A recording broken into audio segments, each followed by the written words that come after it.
AIDF जिंदाबाद जिंदाबाद जिंदाबाद AIDF जिंदाबाद जिंदाबाद जिंदाबाद অন্যায়ভাবে বিডিআর আইডিয়া বন্ধ করো বন্ধ করো বন্ধ করো বিডিআর নামক মুসলমানদের অত্যাচার বন্ধ করো বন্ধ করো বন্ধ করো বিপুলকে পরবরা প্রত্যেকটা ভারতীয় আমি মূলত নাগরিকত্ব যে সমস্যা আজি সুদীর্ঘ যুগ যুগ ধৰি আজি নাগৰিকত্ব সমস্যা চলি আছে। আমি দেখা পাইছো একমাত্ৰ ধৰ্মৰ নামত এই ইস্যুটো জিন্দা কৰি ৰাখিছে। ইতিমধ্যে অসমৰ বিভিন্ন জিলাৰ পৰা বিভিন্ন প্ৰান্তৰ পৰা যিবিলাক মানুহ আজি বাংলাদেশ সীমান্ত পাৰ কৰি দিয়া হ'ল, অবৈধভাৱে পাৰ কৰি দিয়া হ'ল, আমি তাৰ তীব্ৰ নিন্দা কৰিছো আজি এই প্ৰতিবাদী কাৰ্যসূচীৰ তৰফৰ পৰা।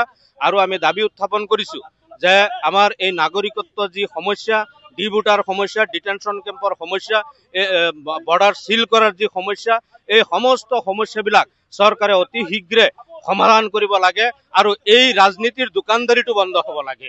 আমি আজি তাৰ উদ্দেশ্য আগত ৰাখি আমি এই প্ৰতিবাদী কাৰ্যসূচী আমি ৰূপায়ণ কৰিছো।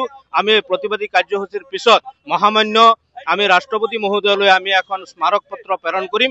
আমি দাবী জনাম যে যাতে এই সমস্যাসমূহ পূৰ্বৰ কংগ্ৰেছ চৰকাৰৰ দিনতো এই ডি ভোটাৰৰ নামত আমাৰ মানুহক হাৰাশাস্তি কৰিছে, বৰ্তমান বিজেপি চৰকাৰেও তাৰ অন্যথা কৰা নাই। বিজেপি চৰকাৰেও এই ভাৰতীয় মানুহক, প্ৰকৃত ভাৰতীয় মানুহক কেৱল মাত্ৰ ধৰ্মৰ নামত মুছলমান হোৱাৰ বাবেই আমাৰ মানুহখিনিক বৰ্ডাৰ পুলিচ লগাই আজি যধে মধে ডি লগাইছে। আৰু ডি লগোৱাৰ পিছত আমাৰ মানুহখিনিক ডিটেনশ্যন কেম্পত বন্দী কৰিছে। আপোনালোকে জানে যে এজন ব্যক্তি সানাউল্লাহ নামৰ এগৰাকী ব্যক্তি আজি সুদীৰ্ঘ বহু বছৰ জীৱনৰ ৩৫টা বছৰ বৰ্ডাৰ পুলিচত তেখেতে চাকৰি কৰাৰ পিছতো তেখেতৰ নামত ডি লগাই বিদেশী সজাই তেখেতক ডিটেনশ্যন কেম্পত বন্দী কৰিছে। আমি ভাবো যে এইটো একমাত্ৰ ধৰ্মৰ নামত হৈ আছে।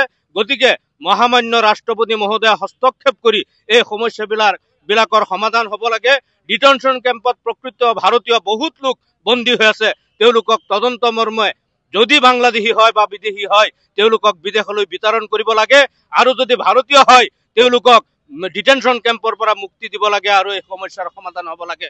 আজি বৰ্ডাৰ সিল হোৱা নাই, যাৰ বাবে এই সমস্যাটো তেওঁলোকে জিন্দা ৰাখিবলৈ আজি তেওঁলোকে সুবিধা পাইছে। চৰকাৰে এই বৰ্ডাৰ সিল কৰি যাতে কোনো ব্যক্তি, ভাৰতীয় ব্যক্তি বাংলাদেশত যাব নোৱাৰে, বাংলাদেশৰ কোনো ব্যক্তি যাতে ভাৰতলৈ আহিব নোৱাৰে, এই বৰ্ডাৰ সিল হ'ব লাগে। গতিকে আমি এনেধৰণৰ দাবী লৈ পেলাই আমি আজি এই প্ৰতিবাদী কাৰ্যসূচী, ইয়াত 2 ঘণ্টীয়া অৱস্থান ধৰ্মঘট কাৰ্যসূচী আমি ৰূপায়ণ কৰিছো। আমি ইয়াৰ পিছতেই আমি এখন স্মাৰক পত্ৰ আমি প্ৰদান কৰিম।